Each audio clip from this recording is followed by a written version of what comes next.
Picture this: a merchant ship, dozens of armed men on board.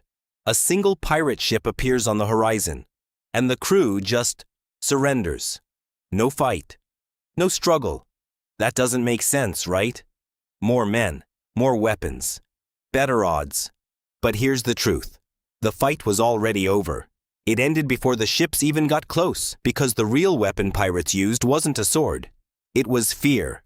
Calculated, engineered fear. And once you understand how they built it, you'll never look at pirates the same way again. Forget the movie pirate. Drunk, clumsy, talking in R. That's not who these men were. Most pirates were former sailors, professionals. Many had served on navy ships or merchant ships first, and life there was brutal. Low pay, harsh punishment. Sometimes no pay at all. So when they turned to piracy, they weren't lazy criminals. They were skilled sailors who ran the numbers and decided a life at risk was better than a life of misery. Now that flag. The skull and bones. Today it's a costume, a party decoration.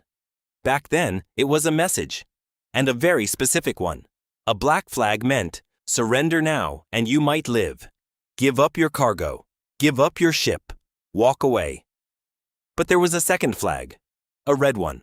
Some pirate crews called it no quarter. That meant something darker. No mercy, no matter what you did. So the moment that flag went up the mast, a choice was already being made. Fight and risk the worst outcome, or surrender and probably survive. Most crews did the math instantly. That's not chaos. That's psychology. Applied ruthlessly.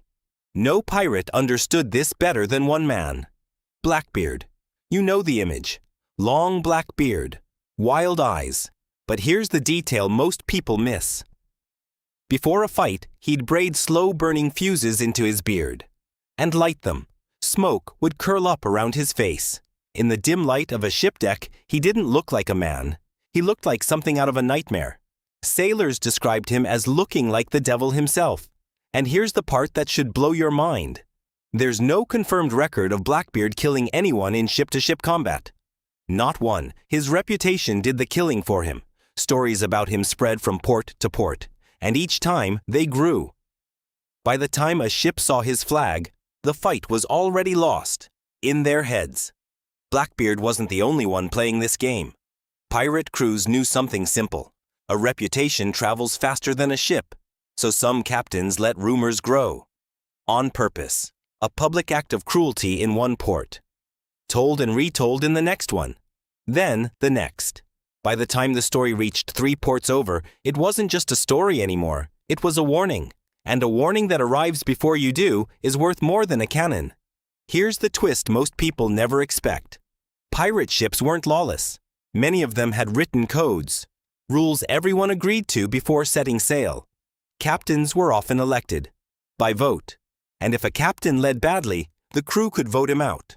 Compare that to a Navy ship of the same era, where the captain had total control, and sailors had zero say. Some pirate crews even had a version of injury compensation. Lose a limb in battle, and you'd get an extra share of the loot.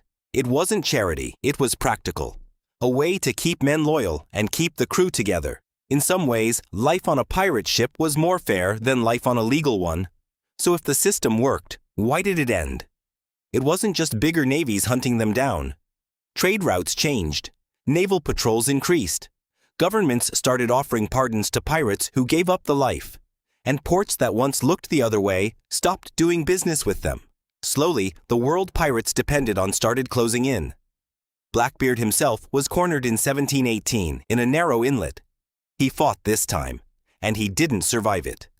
His era ended the way most of these stories do, not with one dramatic battle, but with a system slowly running out of room. So back to that first ship, the one that surrendered without a fight. Now you know why. The real weapon had already arrived. Days, weeks, even months before, it arrived as a story, as a flag, as a rumor in a tavern. The most feared pirates barely needed to fight, because by the time their ship came into view, the fear was already on board.